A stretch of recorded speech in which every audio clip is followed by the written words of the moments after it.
All right, let's dive into an ancient fable. And look, this isn't just some old story. It's basically a brutal pop quiz for every single relationship you have. It boils everything down to one simple, kind of terrifying question. When things get dangerous, who is really walking with you? Yeah, that's the big question, right? It's at the absolute heart of our story today. Because as we're about to see in this fable, the answer can literally be the difference between life and death. You know, this idea from Aesop just sets the stage perfectly. You gotta remember, way back when, a journey wasn't just a trip, it was a pact, a serious one. Your companion was your shield. So this story is about what happens when that shield cracks. So let's get right to the fable itself and this really dramatic life or death encounter. So just picture it. Two friends, they're walking through a forest together. They're counting on that shared trust, to protect them from whatever might be hiding in the trees. Everything is totally calm. And then, bam, in an instant, everything changes. Their bond, their trust, their whole companionship, it's all put to the ultimate test. A sudden, terrifying crisis. There is no time to think, only to react. And this is where it all goes down. A split-second decision reveals everything. One guy acts on pure self-interest. He scrambles up a tree to save himself. Period. The other guy, he's abandoned, totally helpless, and forced into this wild, desperate gamble just to survive. And you know what? The gamble pays off. The second man had heard that bears won't touch a dead body. So by playing dead, he actually survives. The bear, thinking he's no threat, just sniffs around and leaves him unharmed. And this is the story's powerful punchline. The guy in the tree comes down and asks what the bear whispered to him, and that is the answer he gets. The real message, the real whisper, wasn't from the animal. It was from the deafening silence of his so-called friend. So, what does this all really mean?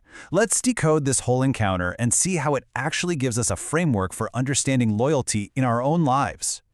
First things first, let's get our symbols straight. The bear isn't just an animal, it's a metaphor. It represents any crisis, personal, professional, financial, that just crashes into your life and strips away all the polite pretenses, revealing the raw truth of a relationship. So let's break it down real simple. The bear is the catalyst of truth. The man who climbs the tree, he's primal self-interest. And the man left on the ground, well, he represents that pragmatic vulnerability. That feeling you get when your support system just vanishes.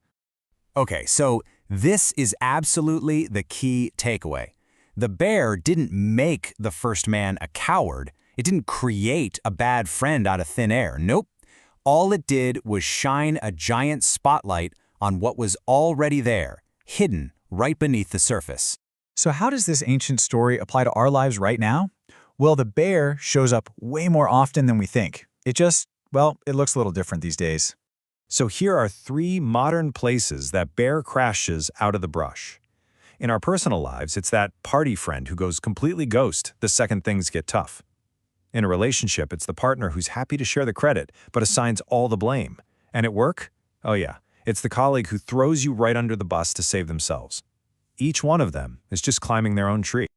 All right, now let's turn these questions inward. It's time for a little self-reflection. And this is the first and maybe the hardest question we have to ask ourselves. Have we ever, in a moment of fear or pressure, just prioritized our own safety and left someone else behind? Have we ever been the one to climb the tree? And for the second question, let's turn the lens outward. Are the people in your life looking for a hand to hold when the bear appears, or are they just looking for the nearest tree to climb? Are they true companions, or are they just strangers passing through your forest?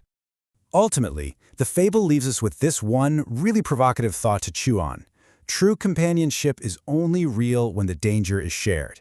And if you have to face the bear, it is so much better to do it on your own terms than to look up and see the person you trusted just watching you, safe from a branch high above.